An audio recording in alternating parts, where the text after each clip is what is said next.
All right, ladies and gentlemen, it is your favorite warlock here, practicing necromancer. And tonight I'm going to reply to a question that was placed on one of my videos recently. Um, the question was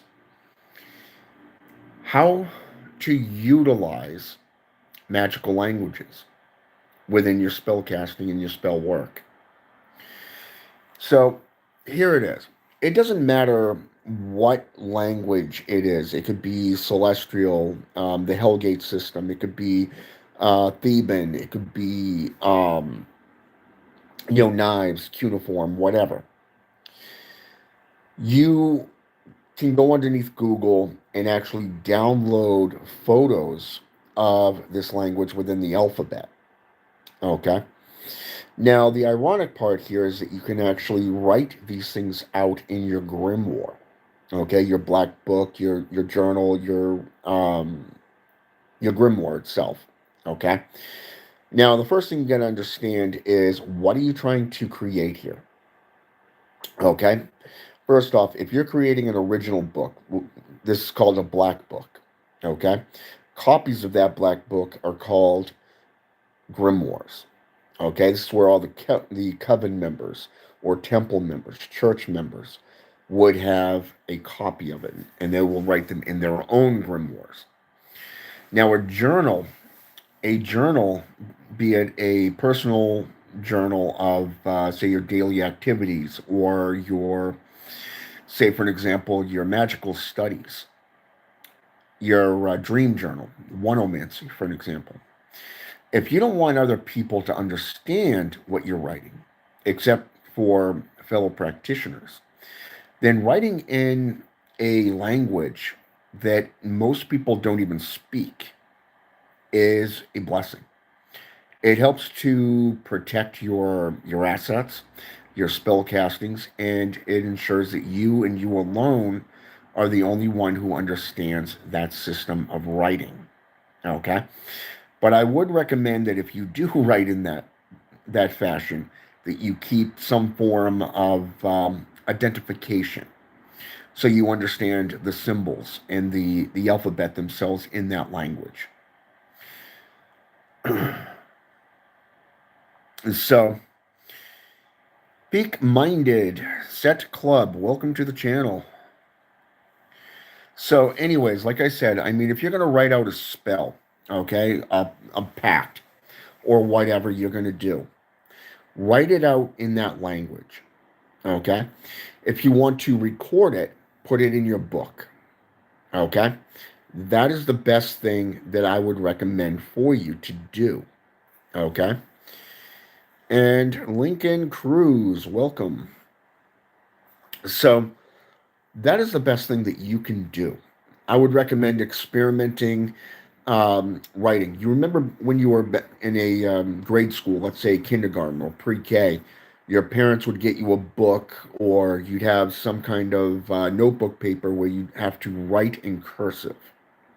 Okay, you have to practice that writing. You want to practice the magical alphabet that you want to work with. Okay, there is a lot of languages out there, and I would recommend the older the better. Okay, because it's not done to death, it is not widely known.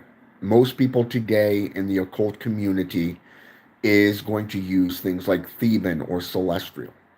Okay, so you'd want to go into something much, much older that is not commonly used. That will ensure the safety of your writing. It will ensure the safety of your practices, your studies. But it comes down to how much work you really want to put into your studies. Okay? What needs to be protected and what doesn't. So if you have a superior mage, for an example, let's say for an example a superior magi that you report to as an apprentice, for an example, then you want to speak in a language that that individual is going to know. Okay? For an example, when I go to my elders, I speak in the language that we speak in. Okay. If I'm talking to a Christian, then I'm going to use biblical terminology that will help them understand where, where I'm coming from or where they're coming from and how to proceed with their own practice. Okay. Even my apprentices will come to me. They will write things out. They will share things with me, and they'll sit there and go, "Is there anything that you would recommend?" Like, for an example, today I had an apprentice, a brother, that came to me. He posted a couple of books, books that I also have, and I told him point blank, excellent books, recommendations. They're based off Pedro Mayambi and Santeria. I love the Caribbean style practices. But here it is. He also asked me what sources on the Dark Elven would I recommend. So I wrote him back and I said these are the sources that I would recommend to you, to you that you would be able to understand and learn more about the Dark Elven.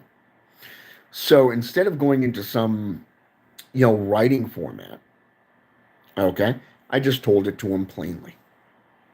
That is the thing that you, as the practitioner, be it a neophyte or an acolyte, a disciple, an apprentice, you have to sit there and decide how much work you want to put into your grimoire, into your spell castings, and basically get down to the nitty gritty of how far you want to take your practice. Okay?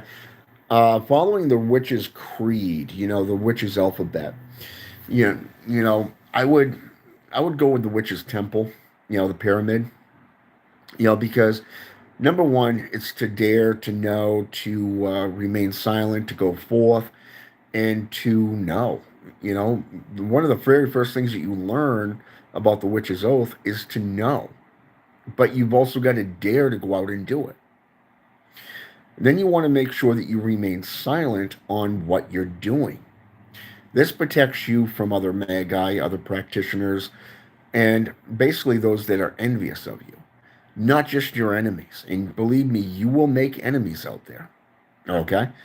But when you write in a language such as Theban or Celestial Knives, the Hellgate system, or, any of the other ones like Cuneiform, I would recommend highly that you go into a much, much older language, learn it, practice writing it, practice reading it, so that you have an understanding and a firm, sound mind of understanding of what you're writing. Okay? That means you won't even need, you know, a decipher key, if you will. If you really want to get technical, bring out three grimoires and split your spells into three different grimoires. That really fucks with people's heads, you know? But you really, like I said, you really want to look at it as a form of learning and secrecy. And there are methods like writing spell castings. If you're going to do, let's say, a blood pact with a demon, you're going to sit there and spell it out. You're going to put it in various different letterings. Okay. You're going to spell out each word. Each symbol represents a single letter. Now, if you really want to do it within a decoding factor, line up your request within a sentence.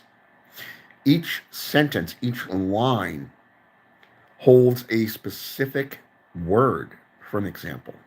Or there's so many different deciphers out there, hidden keys that you can utilize and get right off, from books or off Google.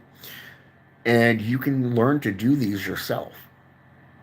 It could be the first letter of say, various different words, within paragraphs. The first paragraph, let's say, fourth word, second line. Okay. Go into the second paragraph, third line, let's say, sixth word, the sixth word in that line. Okay. Go down into the next one and just keep it going. So like I said, there's a number of different methods that you can use when writing a pact of any kind. And if you're writing a spell, just write it out. That's all you got to do within that system that you've chosen. You don't have to share it with people. You don't have to sit there and go, all right, I'm going to share this with an entire coven. Make sure that if you do share it with a coven, you keep the black book in a neutral, locale. Each member has their own copy. Okay? But as a solitary practitioner, it should be you and you alone that is writing these spells out, writing out your blood packs or your packs, your requests, your prayers, whatever, in these languages. That's how it's done. Okay? Now, like I said, I mean, you can look at various different grimoires.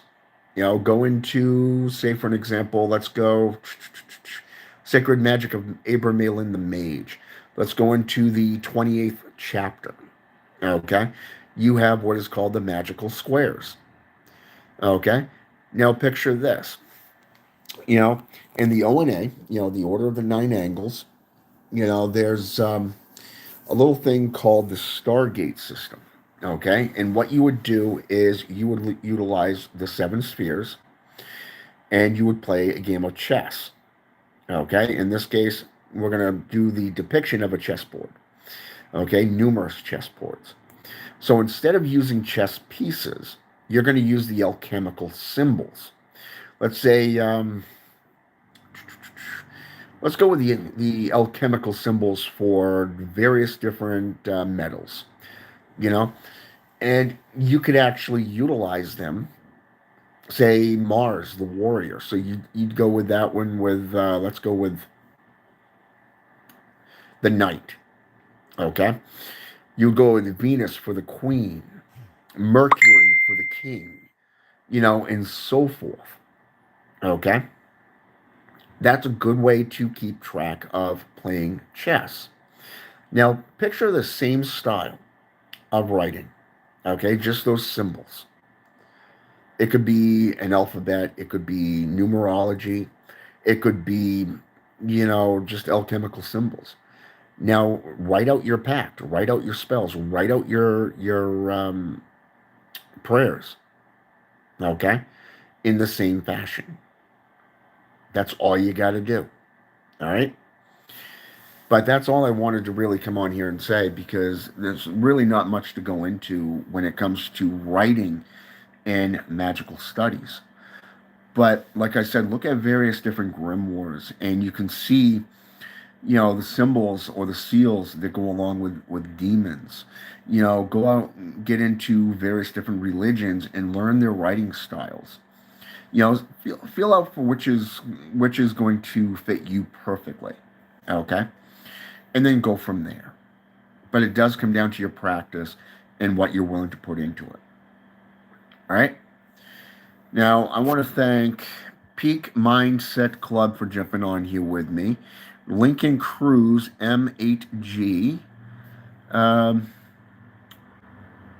Lej Los Okolovec 777. Hopefully I pronounced that name right. If I didn't, I do apologize.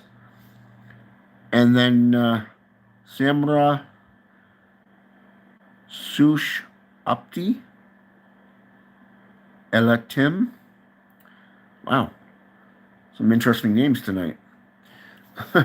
But I want to thank you guys for jumping on here with me. And, I hope you like what I put forth. I always try to give you two pieces of information. Always back up what you preach with numerous different sources. And always make yourself available to the public because you are responsible for the things that you do and say. You don't just represent the beings that you work with, your patrons and patronesses, but you are also seen at and held in a higher standard like a police officer, a military personnel, a firefighter. Okay? A minister of that system is still held in higher standards than a regular individual of the community. So you answer to the people as well. So you have to live your life with a code of honor. Be strict with yourself. Okay? So I just wanted to put that out there and kind of answer his question. I hope it's answered his questions that he had put forth on magical alphabets and how to utilize them into your craft. Okay? But the big thing is just go out and look at various different languages, look at various different grimoires, different types of styles of writing. And like I said, the older, the better. Okay? There's different ones. You can go into hieroglyphs, you can go into alphabets, you can go into writing styles. All right? It's all right there. All right? Have a good night. And until next time, I'm out.